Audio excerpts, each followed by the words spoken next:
Muy bien, muy buenos días a todos ustedes y también a los que nos están viendo online por estar aquí un año más en este acto. Les decía que viene siendo tradición, que es un acto de UNIR y la Fundación Felipe González para presentar el monográfico de Nueva Revista que editamos cada año, ¿no?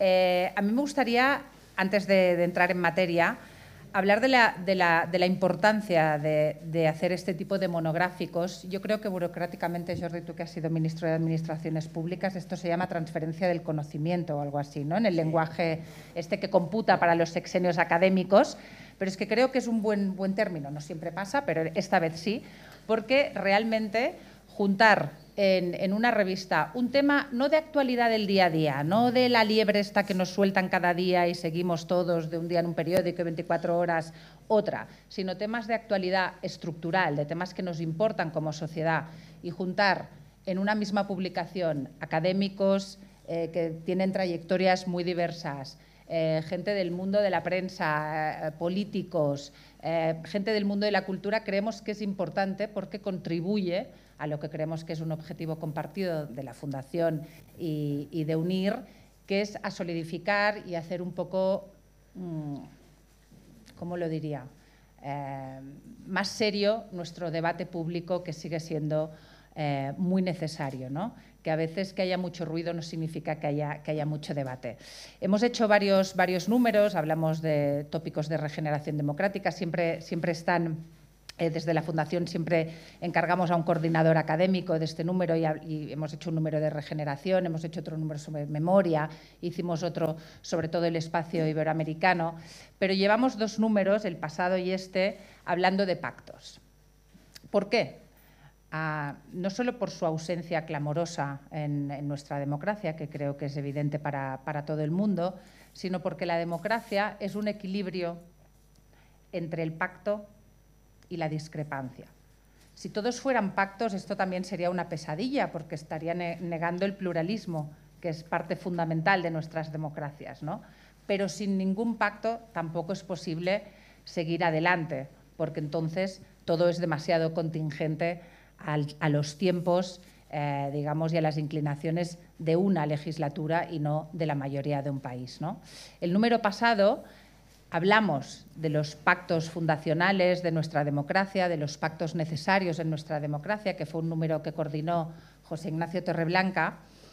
Y este número que presentamos hoy se llama Pactos 2, Divergencias, porque también va de eso, va justamente de las divergencias imprescindibles para encontrar lo que es común en todos nosotros. Esta revista empieza con una frase que me gusta mucho de quien la coordina, que es Mariam Martínez Bascuñán, a quien enseguida pasaré la palabra, pero empieza así, dice: en España se discute mucho, pero se discute mal. Somos un país muy aficionado al desgarro de los cuadros de Goya y siempre acabamos ahondando en ese abismo existente entre el mundo que habitamos y el que tenemos la responsabilidad de construir desde la palabra pública.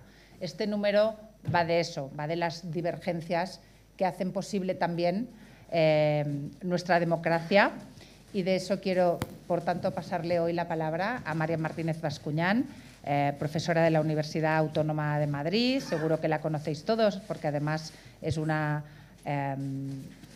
digamos, escribe habitualmente en la prensa. Y me gustaría, Mariam, que nos pudieras presentar un poco el número al que luego Jordi Sevilla, presidente del Consejo Social de UNIR, exministro y además, sobre todo, autor de este número.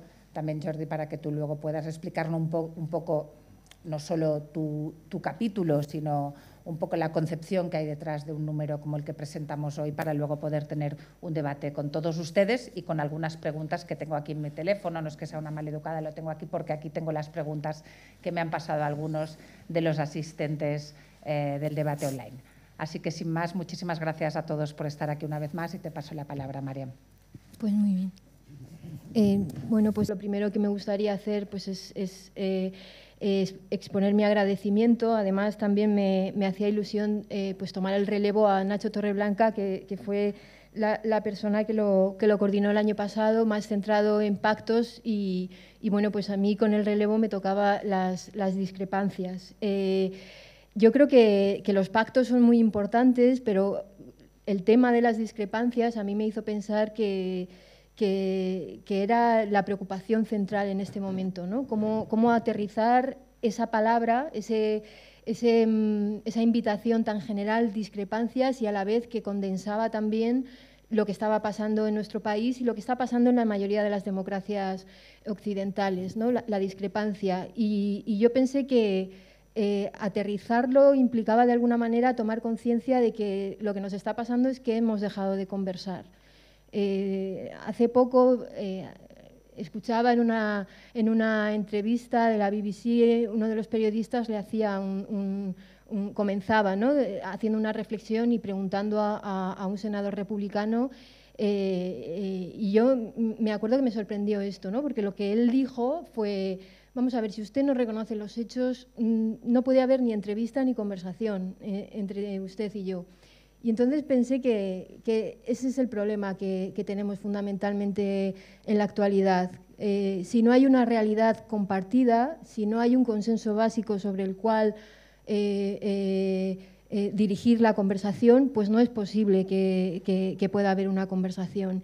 Y yo creo que eso es lo que está pasando en estos momentos. Entonces, no soy tan ambiciosa como para llegar al pacto. Mi ambición en este número era sentar las bases de ese marco común para que sea posible la conversación y a partir de ahí pues puedan surgir esos consensos, ¿no?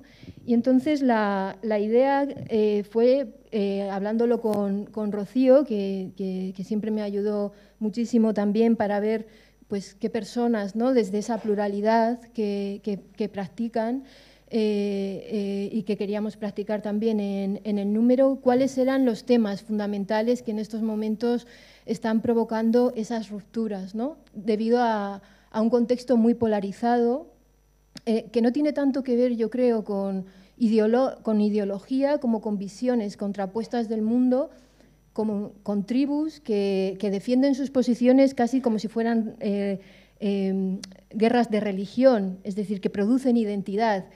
Y ahí, cuando todo es tan emocional, es muy difícil llegar ni siquiera a conversar, ¿no? Cuando hay una afirmación identitaria de cada uno de los temas, es muy difícil que haya una transacción. Por eso había que politizarlo, había que salir de ese desgarro, ¿no? Y había que plantear qué temas en estos momentos nos estaban dividiendo más. Y bueno, pues hablándolo mucho, llegamos a la conclusión de que había temas que no podían estar fuera, sobre todo en nuestro país, ¿no? El tema territorial, por supuesto, es uno de los grandes temas. A mí me ha gustado mucho pues hacer este planteamiento con esos 5 temas aproximadamente y ver dentro de esos bloques pues qué perspectivas, ¿no?, se podían defender, porque esta era otra de las conclusiones.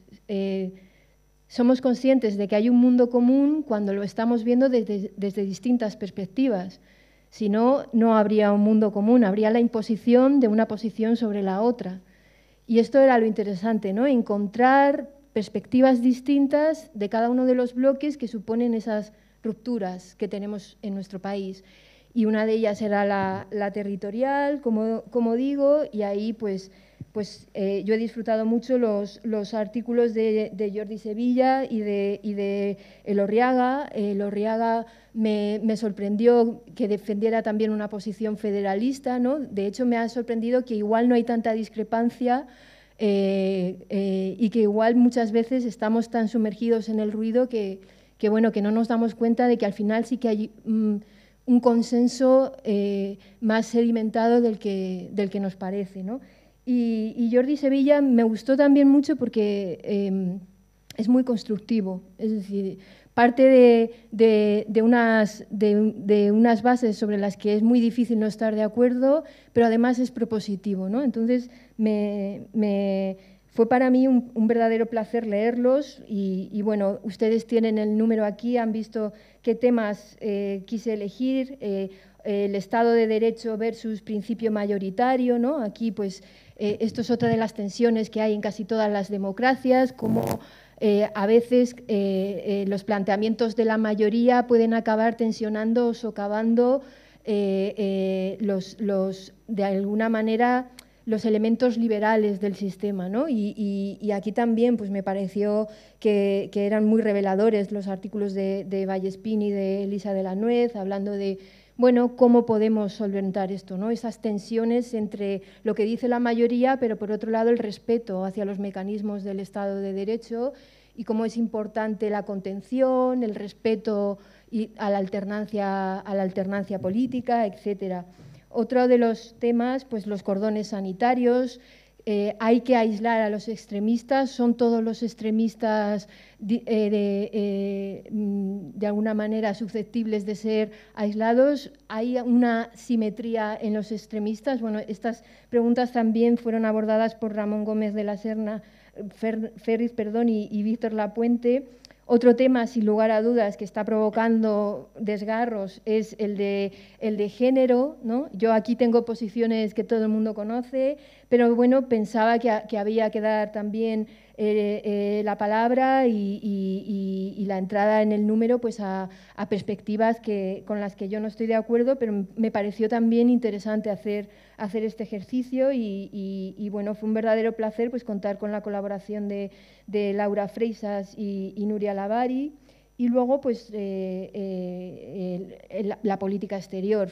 Quizás la política exterior hubiese sido también muy interesante hacerla ahora mismo, ¿no? Con la guerra de Irak, perdón, de Ucrania, con la ruptura del atlantismo, bueno, si la política exterior está ahora mismo fuera también de pactos de Estado, si se puede llegar a un consenso o no con respecto a los posicionamientos, a todos los temas que están ahora mismo en boga, ¿no? Con el rearme, si deberíamos debatir más, cuáles son estas estrategias que hay que poner en marcha pues, con el abandono de Estados Unidos, etcétera. Y bueno, pues más o menos estos son los temas que ustedes tienen en la revista. Yo he disfrutado muchísimo coordinando, pensándolo y trabajando con la Fundación Felipe González. Ha sido un verdadero placer y con la UNIR también. Así que quiero terminar de nuevo con un agradecimiento y bueno, esperando que les haya gustado. Muchísimas gracias.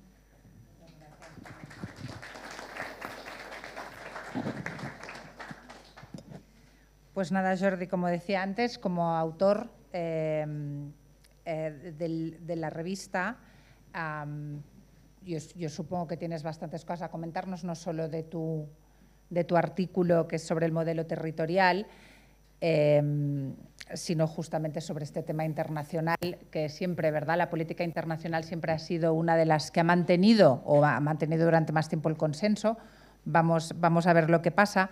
Pero también sobre una reflexión más profunda de la democracia, ¿no? Mariam decía una palabra que está muy denostada y que a mí me encanta, que se llama transacción, ¿no? Claro, es una palabra tan poco atractiva y está en la base de todo, ¿no? Yo siempre digo, el pudor y la transacción son cosas civilizatorias.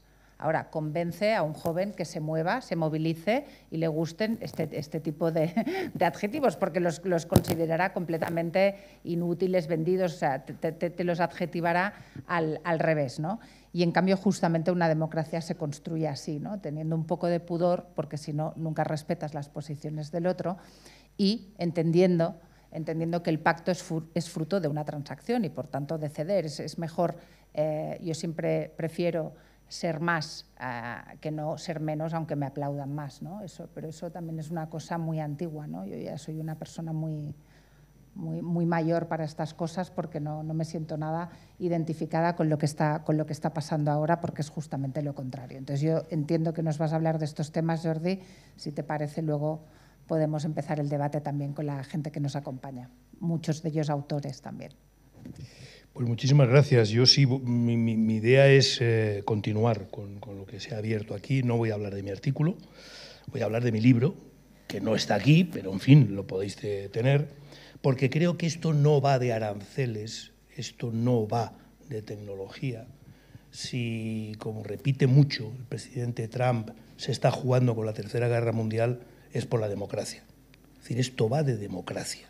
Esto va precisamente de cómo entendemos ese nosotros, esa fraternidad es la tercera de las consignas de la Revolución Francesa y que yo creo que es la que peor se ha entendido históricamente, porque si no hay una realidad compartida es porque no hay un nosotros compartido.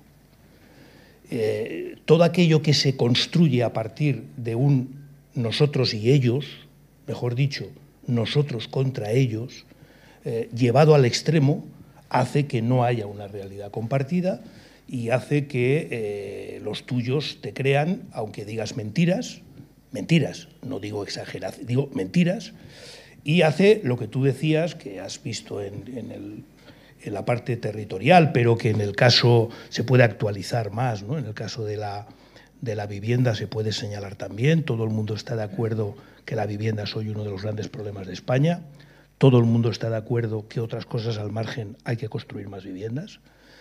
Casi todo el mundo que sabe un poquito del tema ha visto las presentaciones que han hecho en este sentido Partido Popular y Partido Socialista, y en torno a un 70% coinciden bastante, y el otro 30% en 2 tardes se pueden poner de acuerdo. Pero claro, esto exigiría reconocer un nosotros diferente y enemigo de la bipolaridad, y eso exigiría esa voluntad de reconocer la realidad y de buscar una solución al problema. No utilizar el problema para dividirnos entre nosotros y ellos, ¿no? Por eso digo que esto va de democracia. Y yo creo que si no lo entendemos así, vamos a perder. Y no vamos a perder los demócratas, va a perder los valores de Occidente, está en juego los valores de Occidente, y perdonadme que me ponga tan trascendental, pero cuanto más se escucha lo que está diciendo no solo Trump, sino toda la gente que tiene detrás. Yo siempre lo digo, Trump no es un elefante en cacharrería. Representa un movimiento concreto que tiene gente que ha escrito libros que se llaman La Ilustración Oscura y que explícitamente dicen que no se creen en lo que representa la Ilustración de la libertad de los seres humanos, la autonomía, la mayoría de edad de los seres humanos, y por eso no creen en la democracia. Creen más en gobiernos autoritarios, en personajes, en líderes carismáticos, o como algunos empiezan ya a llamar, en la dictadura de los CEOs, ¿no? Pero no creen en la democracia porque en el fondo desconfían de un nosotros en el que todos seamos igualmente libres, autónomos y capaces de tomar decisiones, que es justo el fundamento de la Ilustración y es justo el fundamento de la democracia y de los principales valores de Occidente, de donde arranca la tolerancia, el reconocimiento de ese no pensamos igual, pero tenemos que ponernos de acuerdo, porque tenemos que vivir juntos. Es que, claro, hay un dato que diferencia al demócrata del no demócrata. El demócrata reconoce como un valor positivo que no todos pensemos igual. Y eso es muy trabajoso, ¿eh? Eso obliga a hablar, a discutir, a veces a llegar a acuerdos y a buscar fórmulas para resolver los conflictos. A veces es el acuerdo, a veces es la votación, pero buscar consensuar normas y pactos para ponernos de acuerdo, ¿no? El no demócrata no acepta que no todos pensemos igual. Los nuestros, los míos, la fraternidad en la que yo creo, son los que son como yo, piensan como yo y creen lo mismo que yo. Y los demás hay que ganarles. Por tanto, hay una diferencia fundamental entre una visión de suma positiva, que cree que los seres humanos diversos como somos podemos ganar todos mucho si cooperamos y trabajamos juntos, de la visión que, por ejemplo, está representando Trump, que es de suma cero. Yo gano lo que otro pierde y estoy convencido de que esto es un problema de fuerza, no es un problema de razón, no es un problema de argumentos. Ahora está lanzando todo el ataque contra lo que él llama el globalismo, que según él lleva años robando a Estados Unidos. Pero lo ve así, es decir, es un problema de que ahora tiene que recuperar a la fuerza, en un ejercicio de suma cero, todo aquello que se supone que en las últimas décadas le han ido robando a Estados Unidos. Por tanto, es una visión de un nosotros contra ellos y es, por tanto, una visión que no está dispuesta a compartir nada con el que no piensa como tú, incluida la realidad, ¿no? O incluido, como mencionabas antes, o he dicho yo en el caso de la vivienda, incluido aquello en lo que más o menos estamos de acuerdo. Claro, el problema de eso es que si nos atascamos en la democracia, en funcionar como si no fuéramos una democracia, es decir, no vamos buscando lo que nos une y marcando reglas del juego para gestionar lo que nos separa, no se resuelven los problemas, que es lo que ha venido pasando desde mi punto de vista, desde la caída del muro de Berlín, donde todo el mundo se volvió muy optimista, la democracia había ganado, el capitalismo ha ganado. Esto es un problema de tiempo y, por tanto, tampoco hay por qué explicarlo mucho, ni por qué hay que defenderlo. Es tan obvio que no hace falta defenderlo, ¿no? Bueno, yo creo que eso se ha ido cayendo, y eso ya todo el mundo lo está viendo, e incluso esa polarización, esa distinta visión, ese nosotros contra ellos, es lo que se está metiendo también en los países democráticos, desde luego en el caso de Estados Unidos, llegando a votar al presidente, y en el caso de Europa, con lo que no una persona de izquierdas, la Fundación FAES ha definido la quinta columna de Putin. Que, por cierto, yo me alegré mucho de que definieran así a la gente que se llaman patriotas, pero en el fondo están al servicio de Putin, que quiere debilitar a la Unión Europea. Yo creo que esto hay que empezar a tenerlo muy claro, porque estamos hablando de todo eso. No es un problema de los aranceles solo, es un problema de nuestras libertades y de nuestro derecho a tomar o no decisiones por nosotros mismos. Pero, como digo, si las democracias empiezan a no funcionar como democracias, si las democracias empiezan con la polarización a también fracturar al país, y aún nosotros contra ellos, la democracia no funciona, no resuelve los problemas. Y eso genera cabreaos. Los jóvenes que siguen sin tener piso están cabreados con la democracia, pues la democracia no me ha resuelto el problema. Y como ese problema, otros muchos. Los que ya tenemos alguna edad, hay asuntos en los que ya te cansas, porque dices, bueno, es que de este tema, joder, del tema territorial, porque por mencionar, pero llevamos hablando 30 años, coño, y no hemos sido capaces de ponernos de acuerdo. Quizá porque no ha habido voluntad de ponernos de acuerdo. Y, por tanto, estamos rompiendo una de las reglas esenciales del funcionamiento de la democracia, y la consecuencia de eso es que un problema claro se queda sin resolver. Y eso transmite mucho, sobre todo a los jóvenes, la sensación de la democracia no funciona. Y eso hace que en las encuestas que se están haciendo por Europa cada vez haya mayor porcentaje de jóvenes que relativizan el valor de la democracia. Bueno, si funciona, vale, pero si no funciona, oye, pues tampoco pasa nada, ¿no? Y hace que hayan salido damnificados de estos últimos 30 años, que son los que, desde los chalecos amarillos en Francia hasta los que en Estados Unidos han votado por poco, pero mayoritariamente a Trump. Si no entendemos que el origen de esto está en un fallo de la democracia, porque no hemos sido demócratas, suficientemente demócratas, no estaremos dispuestos a reconocerlo y a corregirlo. Y, por tanto, seguiremos alimentando el nosotros contra ellos y seguiremos alimentando los que quieren relativizar el valor de la democracia, ¿no? Por eso yo creo que para mí la lección más importante de lo que está pasando en este momento, es decir, no estamos viviendo un momento normal. Es decir, el abandono explícito de Estados Unidos a Europa, casi con desprecio, podríamos intuirlo, pero nunca lo habíamos vivido como lo hemos vivido. Afortunadamente, y para mi sorpresa grata, pues se está siendo capaz de reaccionar, al menos en términos mediáticos, con mayor rapidez de la posible. Tenemos la ventaja de que, como Trump pisa todos los callos del mundo, pues es más fácil unir a todos los callos pisados. Y, por tanto, en Londres, pues viene Londres, que no está en la Unión Europea, pero viene Canadá y viene también Turquía. Es decir, de alguna manera somos capaces de generar una colección de damnificados por Trump. En fin, espero que Irán no acabemos de meterlo en la misma alianza, ¿no? Pero bueno, también es otro de los damnificados. Pero tenemos que recuperar el valor de la democracia. Tenemos que entender por qué ocurre eso, cuáles son los fallos del funcionamiento de la democracia que nos ha conducido ahí y intentar corregirlo. ¿Por qué los jóvenes, decías tú, bueno, no acaban de querer esto del pudor y lo otro, la transacción, ¿no? Bueno, en parte porque nadie les ha explicado que si los seres humanos hemos llegado ahí es porque ya hemos probado todo lo anterior con malos resultados. Es que, claro, esto ha sido todo un proceso de experimento, de prueba y error. Llevamos muchísimos miles de años probando con prueba y error, y la última vez que no nos sentimos pudorosos y capaces de transaccionar, pues acabamos en los campos de exterminio y en la bomba atómica de Hiroshima.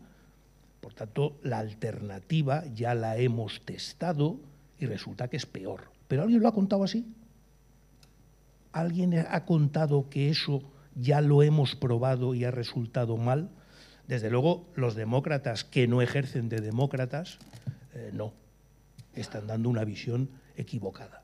Y ese cambio en el paradigma que se está produciendo a nivel mundial, yo creo que debe de llevar a todos los países, no solo a los países democráticos, a unirse en temas de defensa, que es lo más rápido que están haciendo, sino también en temas de replantearse la polarización en la que nos estamos metiendo en los diferentes países. Es que a lo mejor resulta que la polarización nunca la he defendido, nunca, pero es ya cosa del pasado. Es que resulta que los tiempos nuevos requieren volver a transaccionar, a pactar, a negociar, porque lo que está en cuestión no es la izquierda y la derecha, está en cuestión la democracia. Y por tanto, esto que antiguamente en la fase de la transición la democracia es lo primero, vamos a ponernos todos de acuerdo con los demócratas, como demócratas. Yo, parafraseando a una frase que ahora se ha celebrado lo del 28 Congreso del PSOE, el del abandono del marxismo, etcétera, y ha salido mucho en la tele la frase esa famosa de Felipe de somos socialistas antes que marxistas. Bueno, pues yo desde luego me siento demócrata antes que socialista. Y espero que los del PP también y la gente demócrata se sienta por encima de todo demócrata. ¿Qué es esto? Buscar lo que nos une. ¿Quién está hoy en España buscando lo que nos une? ¿Quién? Es más, ¿qué tenemos en común los españoles más allá del DNI? Mis amigos de la ONCE dicen el cupón de la ONCE. De acuerdo.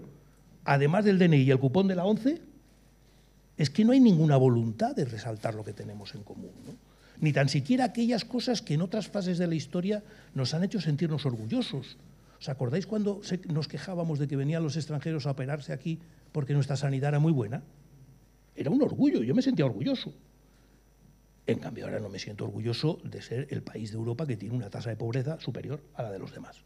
Me da vergüenza, como español, como demócrata español, ¿no? Pero nadie habla de eso en esos términos.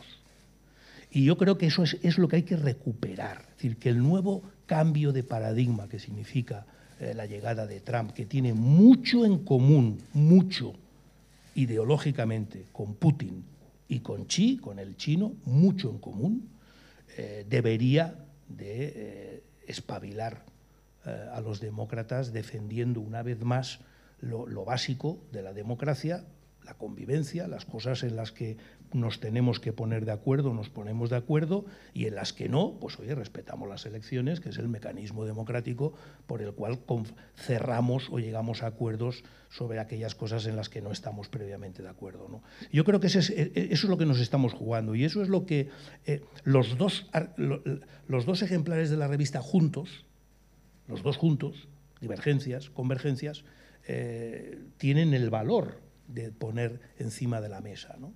Es verdad, yo he tenido con Gabriel Elorriaga, hemos mantenido durante más de un año un podcast semanal y no nos hemos insultado nunca, y hemos discrepado, y yo siempre lo digo, oye, yo he sido diputado 10 años y yo he tenido unas broncas en el Congreso gordas con Rato y con Montoro, que no eran precisamente, jamás me han insultado ni yo les he insultado a ellos, y luego nos íbamos a tomar un café.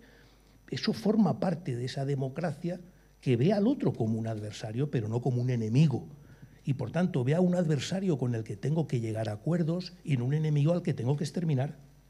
Exterminar, entenderlo en sentido metafórico o no, cada uno que lo entienda como quiera, ¿no? Entonces, yo creo que el valor que tiene esto, visto ahora, todavía es mayor. Seguramente es verdad que deberíamos, en fin, si lo hiciéramos ahora habría que meter algo más explícito sobre todo esto de lo que representa el trumpismo, ¿no? Y el trumpismo también lo tenemos en España, y en Francia, y en Italia, y desde luego ya en Hungría ni os cuento, ¿no? Pero el valor que tiene que dos organismos como una universidad, como la UNIR, y una fundación, ni más ni menos que con el nombre de Felipe González, se coincidan en la importancia que tiene algo tan básico como señalar que la democracia, como decía Churchill, es el mejor de los sistemas políticos, el peor de los sistemas políticos, excluidos todos los demás. Y ese reconocimiento de que es que hemos llegado aquí después de probar y rechazar todo lo demás, creo que hay que ponerlo de relieve, y yo por eso me siento orgulloso de haber formado parte de este proyecto, que espero y me temo que desgraciadamente el año que viene seguirá estando de moda.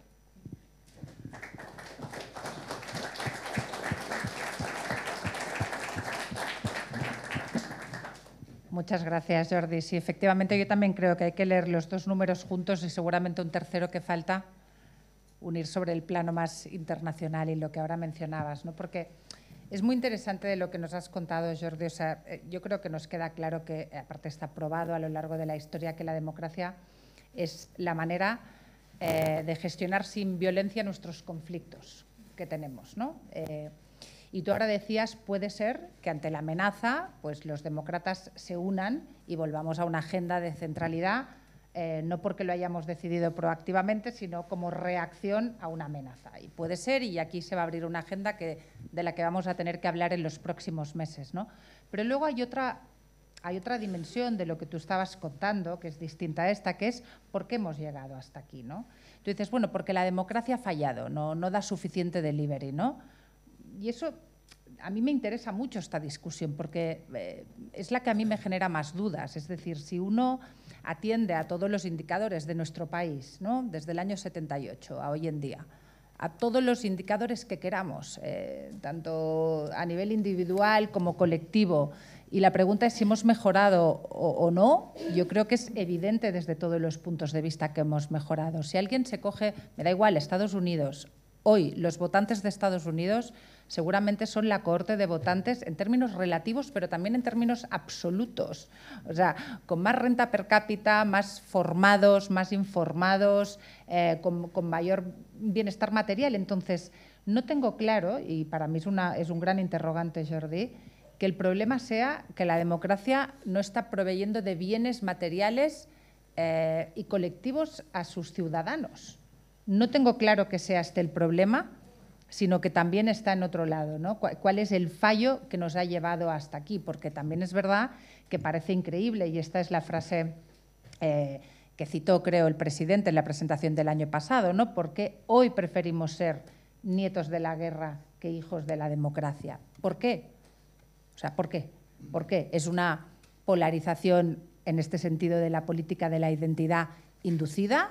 ¿Es porque la gente joven, sus expectativas no son a seguir mejorando? ¿Es porque solo nos movilizamos cuando la variable es conquistada y no dada y nos hemos acomodado demasiado? No lo sé, pero te quiero decir, o es por nuestros teléfonos y esta revolución industrial distinta que está cambiando la intermediación de todo y, por tanto, estructuralmente está cambiando la manera en cómo nos podemos organizar social y políticamente. Y yo creo que esa, digamos que tú lo has pasado, pero yo creo que esa seguramente es la gran pregunta, que no sé si pactos 1 y pactos 2 la resuelven, pero sí ayudan, desde luego, a seguir haciéndote las preguntas. Yo no sé si queréis, Mariam, que abramos, igual Elisa, Fernando, algunos... Claro, no, pero abramos una discusión en los 20 minutos que tenemos, si queréis alguno hacer alguna pregunta, Elisa, y os vuelvo a dar la palabra. Muchas gracias, Rocío. Bueno, muchas gracias a los tres y gracias por haberme invitado a participar en el número, que la verdad es que yo creo que ha quedado estupendo. Y en relación con lo que decíais ahora, y volviendo un poco al tema de los jóvenes, también una cosa que es interesante es el tema de los jóvenes varones, que eso es una diferencia importante entre las chicas y los chicos a la hora de, digamos, de elegir opciones más, digamos, partidos ultras de derecha o en general, digamos, partidos más autoritarios. Yo creo que esto también invita a una reflexión que no es cómoda, pero que tiene que ver también con expectativas, que tiene que ver no solo con cuestiones materiales, porque yo creo que muchas cosas no son materiales, sino tipo emocional o tipo de referencia. No seré yo, Dios mío, quien ponga en duda los avances del feminismo. Me considero una feminista clásica, también por edad, Pero es cierto que hay algunas manifestaciones que pueden hacer sentir a chicos jóvenes, especialmente en periodos como la adolescencia o la primera juventud, que se están diciendo cosas, y aquí lo digo porque creo que es importante que esto se oiga, como por ejemplo que los hombres tienen una cierta propensión biológica a la agresión sexual, por decirlo de forma elegante, porque hay gente que no lo dice de forma tan elegante, que son mensajes que me parece que son muy problemáticos de cara, sobre todo a los chicos jóvenes, ¿no? Y que pueden hacer, plantearse pues opciones que dicen, oye, esto es una locura, se ha ido demasiado lejos. Por supuesto, con el tema trans, está aquí Laura Freisas, que sabe mucho más que yo de eso, pero creo que estas cuestiones, como bien habéis dicho, hay que plantearlas y hay que hablar de ellas, porque si no, no vamos a entender nada, ¿no? Dices también, Rocío, y es verdad, el nivel de vida mucho mejor, pero yo creo que también está el tema de las expectativas, ¿no? Y yo creo que una generación de jóvenes, no solo en España, probablemente también fuera, que ve, digamos, algo que a nosotros nos parece, muy diferente, como que es que ellos van a vivir peor que sus padres o peor que sus abuelos, ojo con esto, es algo que me parece que es muy a tener en cuenta, ¿no? Porque yo creo que ninguna generación anterior, por lo menos en democracia, ha vivido con una expectativa de yo voy a tener peores condiciones de vida que mis padres o mis abuelos, no voy a poder acceder a una vivienda en propiedad o voy a tenerla que compartir con un montón de gente, mis salarios son mucho peores. Y eso son cosas que si no las ponemos encima de la mesa creo que hay cosas que no se entienden, ¿no? Y vuelvo a una cosa que me ha gustado mucho de lo que ha dicho Jordi, estoy totalmente de acuerdo. Si la democracia al final, no digo que se comporte como una autocracia, entiéndeme, pero al final no consigue ese elemento diferencial, que es el que hace que las democracias progresen y a la larga o en el medio plazo sean más prósperas, que son esa posibilidad de llevar acuerdos y de llegar a grandes pactos. Si no consigues eso, entiendo que haya gente, entiendo, no justifico, porque siempre digo entender no es justificar, que diga, oye, a lo mejor me funciona más otro modelo, ¿no? Y yo creo que todo eso es muy importante que esté en el debate público y de nuevo enhorabuena y gracias por haberme invitado a participar. Muchas gracias, Elisa. Solo para añadir un dato, ayer salía una encuesta en La Vanguardia que decía que el 52% de los jóvenes en España considera que los chicos están discriminados hoy en día, ¿no? Y creo, yo añado a mis interrogantes, que es otro interrogante, nos hemos pasado de frenada, porque yo no he dado mi opinión, solo he abierto interrogantes. Yo sí creo, como Elisa, que hay un gran problema con la idea de progreso. Y que desde el momento que la idea de progreso está truncada, pues bueno, eso nos pone en muchos problemas la idea de progreso en el sentido material e inmaterial de la palabra. En todo caso, sobre todo esto, Jordi, Mariam, por favor. Pues muchísimas gracias, me parece interesantísimo el planteamiento del debate, porque bueno, yo creo que es bastante representativo con los mitos que estamos escuchando socialmente. Bueno, yo sí creo que hay un problema material de fondo que condiciona el resto, ¿no? Desde una estructura comunicativa que ha cambiado hasta problemas que tienen que ver con la economía que vienen de la crisis de 2008 que no se solucionó bien, que tiene que ver con el vaciamiento de las clases medias y con una mayor con una peor distribución de la riqueza, es decir, cada vez la riqueza se acumula más en manos de unos pocos y esto está pasando también en la mayoría de las democracias y el resultado, bueno, este diagnóstico ya lo hizo Aristóteles, cuando tú vacías a las democracias de las clases medias, pues lo que tienes son turbulencias políticas como las que estamos viviendo en la actualidad, que se solapan con otras brechas, ¿no? Con la brecha territorial, un campo-ciudad con un abandono, ¿no? estructural y comunicativo también de las periferias, pues una brecha generacional que siente que no se le hace partícipe también de los consensos, ¿no? Cada generación tiene la obligación también de incorporar a las nuevas generaciones y a lo mejor pues eso fue una manifestación que se vio en el 15M, ¿no? Que había pasado con ese tapón de élites que no dejaba entrar pues a otras generaciones, ¿no? Y la brecha de género, efectivamente. Yo creo que aquí estamos viendo una cosa muy curiosa, que es la inversión en la victimización. Es decir, lo que nos dicen las cifras es que sigue habiendo una violencia estructural que afecta sobre todo a mujeres, una brecha salarial que afecta sobre todo a mujeres, una discriminación en términos de poder y de reconocimiento que afecta sobre todo a mujeres, y resulta que las víctimas son ahora los hombres, ¿no? Y el problema de esto es que se presente como un juego de suma cero también, como hablábamos anteriormente, es decir, si las mujeres avanzan, entonces los hombres retroceden, ¿no? Yo creo que esto es un problema y creo que hay que hacer mucha pedagogía aquí e intentar evadir estos mitos. Hay un problema sobre todo que afecta al fracaso escolar.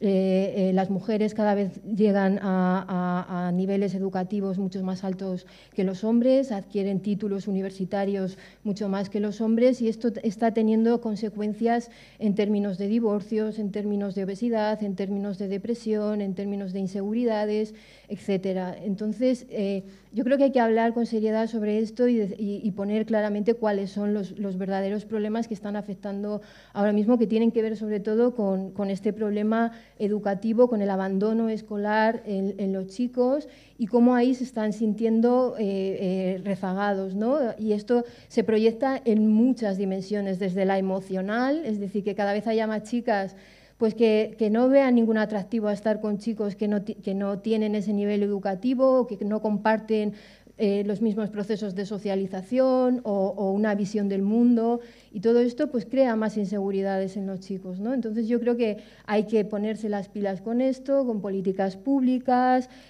que se hable abiertamente de la salud mental de estos chicos y que se diga abiertamente que los procesos de deslocalización que han provocado que el paro, sobre todo masculino, pues que tienen que ver con esto, ¿no? Con los procesos de globalización y no con que las mujeres estén alcanzando puestos de poder o de reconocimiento o trabajo, ¿no?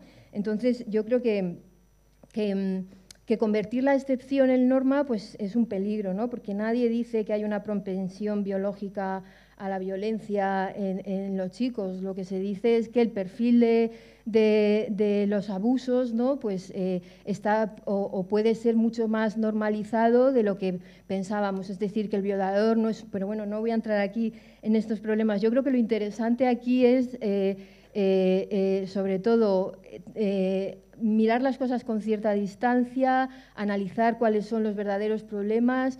Estamos en un momento de la posverdad, ¿no? en el que todo se presenta como un juego de suma cero y curiosamente está triunfando un modelo de masculinidad que está evitando hablar de todo esto, ¿no? De que los chicos también pueden ser vulnerables, de que los chicos se sienten inseguros y que desde luego no son las mujeres ni los excesos del feminismo los que han provocado esas inseguridades. Yo creo que hay que atajar o de alguna manera abordar esto pues, desde políticas públicas y con un análisis riguroso de datos, porque los datos desmienten todos estos mitos, ¿no? Que son los chicos las víctimas. Bueno, pues no es así. Y bueno, yo creo que hay que evitar también, y ya me callo con esto, pues caer en la nostalgia, ¿no? Yo creo que estamos de alguna manera viviendo cambios significativos que tenemos que abordar mirando hacia el futuro, que hay desafíos inmensos como el cambio climático, como qué tipo de capitalismo triunfará, si el de las energías fósiles o el de la economía verde.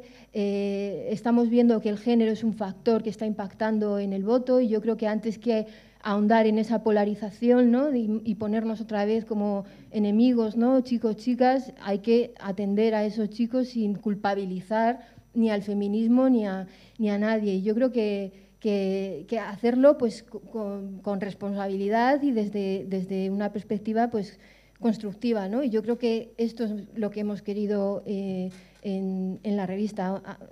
Desde esa diversidad, pues ser constructivos, ¿no? Yo creo, decías, si las democracias han fallado en el delivering y volvíamos a datos, ¿no? Tú ahora has dicho también, los datos desmienten.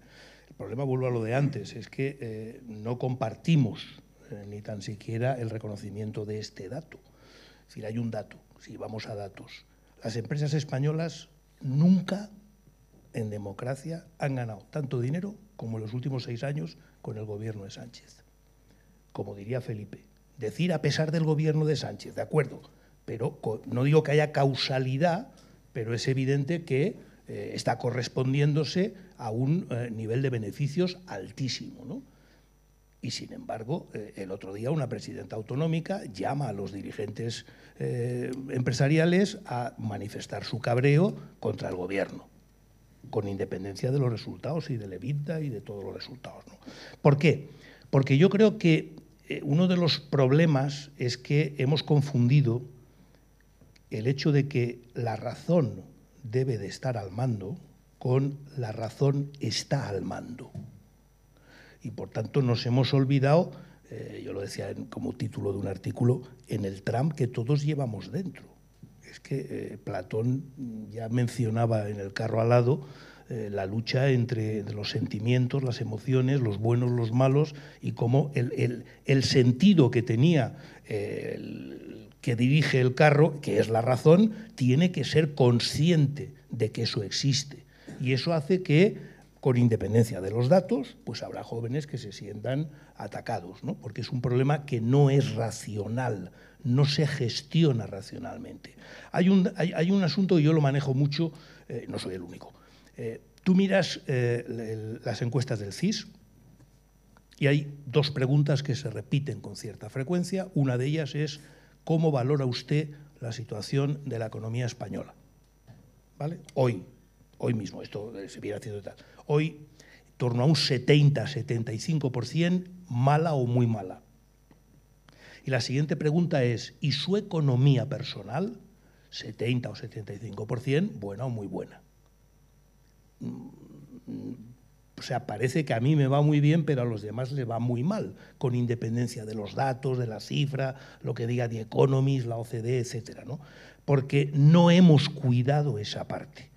Hemos dado por supuesto, yo lo he dicho antes, creo que hemos utilizado, para mí el caso del cambio climático, y presidí la primera comisión mixta de cambio climático del Congreso, es un ejemplo de lo que yo creo que podríamos volver a llamar despotismo ilustrado. Es decir, como la ciencia nos da la razón, no hace falta que nos desgastemos mucho explicándolo, es obvio. Bueno, pues mira, ahí resulta que no todo el mundo funciona exactamente igual y no para todo el mundo es exactamente igual de obvio, y a lo mejor, igual que nos ha pasado con la democracia, hombre, ¿para qué hay que defenderla? Si es evidente en España la democracia con lo que nos ha costado. Hombre, por supuesto, ¿es obvio? Pues no es obvio, porque no todo el mundo estamos todo el rato pensando exclusivamente en términos de racionalidad, ¿no? Entonces, yo creo que ese ha sido un fallo, porque, claro, el descubrimiento de esta realidad ha hecho que, en términos políticos, algunos piensen que es más rentable electoralmente agitar pasiones que dar argumentos. Dar consignas es más fácil que dar argumentos. Y como la gente respondemos mayoritariamente a consignas casi más y con mayor radicalidad que a los argumentos, pues eso ha sido una manera de desviar lo que para mí debería de ser el funcionamiento de la democracia, ¿no?